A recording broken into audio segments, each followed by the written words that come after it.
اہم اعلان 15 دسمبر 2024 بروز اتوار بوقت صبح 10 بجے تا دوپہر 2 بجے بمقام سعدیہ فنکشن ہال و روز گارڈن چمپا پیٹ حیدرآباد میں منبر و محراب فاؤنڈیشن انڈیا کی 2 سالہ خدمات کی کارگزاری پر مشتمل ایک خاص پروگرام زیر سرپرستی عارف باللہ حضرت مولانا شاہ جمال الرحمن مفتاحی صاحب، سرپرست منبر و محراب فاؤنڈیشن انڈیا و امیر شریعت تلنگانہ و آندھرا پردیش، زیر صدارت حضرت مولانا خالد سیف اللہ رحمانی،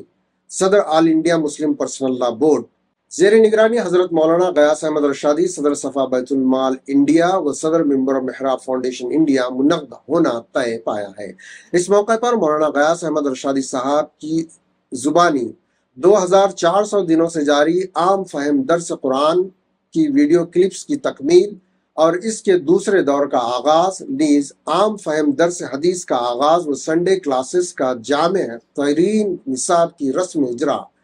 کتابی و ویڈیو کی شکل میں اردو و انگریزی دونوں زبانوں میں عمل میں آئے گی انشاءاللہ۔ اس موقع پر علماء کرام و دانشوران قوم و ملت، اسکولوں کے ڈائریکٹرز، پرنسپل حضرات اور مساجد کے صدور و جميع برادران اسلام سے شرکت کی پرخلوص اپیل کی جاتی ہے۔ خواتین کے لیے پردے کا معقول نظم رہے گا۔